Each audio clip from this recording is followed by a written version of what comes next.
I found the one, lads. This time it really is the one, and we're gonna make substantial profit. Wrong.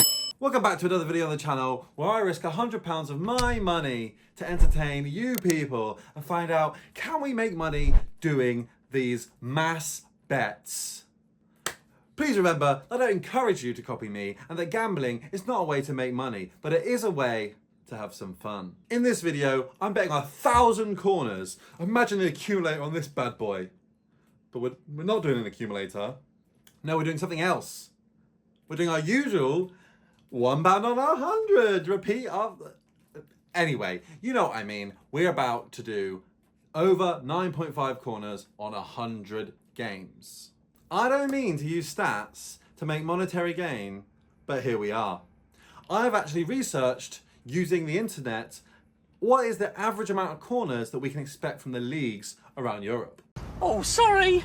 As you can see from the information provided, you can see that between 9 and 11 is around the average corners that each game should have. So I thought I would do 10 as a nice median for this experiment.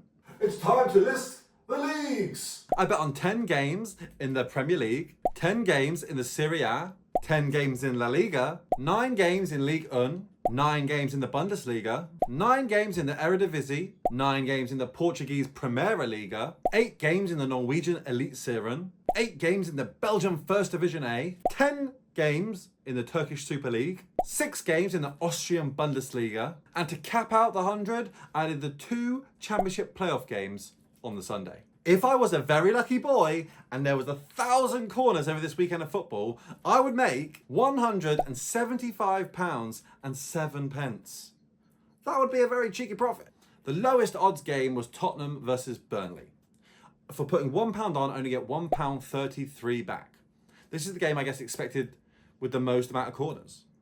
And on the opposite end, the game that's expected to have the least amount of corners, in theory, is Cadiz versus Getafe, where we put on £1 and we return a whopping £2.75 if there was 10 corners in that game.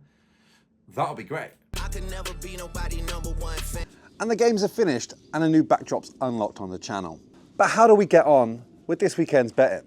I know you're dying to know. I know that you want to know how I got on. I know. So we bet on games to have 10 corners or more. But alternatively, I did track how many games would have under 5 or 5 corners and how many games would have 15 or more corners. And for both these, the answer was 10. There was 10 games who had less than 5 or 5 corners, and there was 10 games that had 15 or more. The lowest scoring game was Swarovski Tyrol versus Altak. There was only 3 corners in that game, and they had odds of 1.8. Criminal.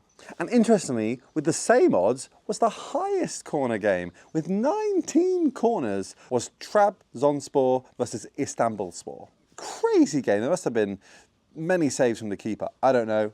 I didn't watch it. The lowest price game was the Tottenham game over this weekend, with many corners being expected, I guess. And actually, of the corners on that game, there was only 12. That's only 2 more than we were betting on, and the odds were terrible. The Cadiz game, where they're playing Getafe, was the highest odds. And that game ended up having 8 corners, so we're only 2 off of getting paid for that bet, which is crazy. Obviously, it depends on who's betting on the market, as well as the chances. But just goes to show, you can beat the bookies any way you want. Let's talk percentages. Let's talk about which league had the highest percentage of corners and which shooter is an active one.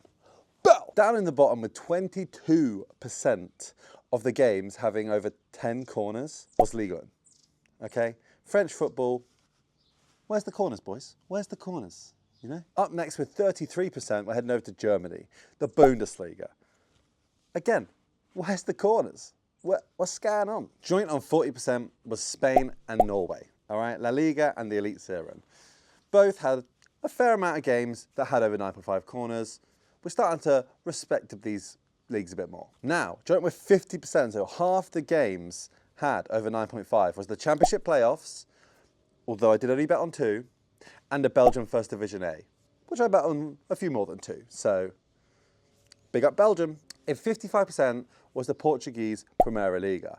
Now we're starting to have more games than not with over 9.5 corners, which we like to see. At 60% was the Turkish Super League. Corners starting to fly in. At 66% was the Eredivisie. So not only do they have goals flying in everywhere, they have corners flying in everywhere. Big up to the teams over in the Netherlands who have exciting games. With a joint 70% of their games having over 9.5 corners was the Serie A and the Premier League. Finally, some respectable leagues with a respectable amount of corners. Do you know what I mean? But who will take the top spot? Who is number one? I'm glad you waited to find out. It's the Austrian Bundesliga. 83% of the games in the Austrian Bundesliga had over 9.5 goals, which means I could have done doubles, I could have done trebles, I could have done a cheeky accumulator to make money. But I didn't, but I could have, and that's exciting. But George, did you make money? How many games had over 10 corners? Let me get to that now. 54, that's the answer. 54 is the amount of games that had over 10 corners. Well, over 9.5, am I right? Did that make me money? I bet you want to know. I bet you want to know. We put £1 on 100 games, on 1,000 corners. And that 100 returned £91.26. That is back to back to back losses. But can we make profit? Can we do what is rarely seen done on the channel? I hope so. Hopefully next video. Anyway, let me know if you enjoyed today's video and I'll catch you in the next one. And remember, I'll see you next. Cheers.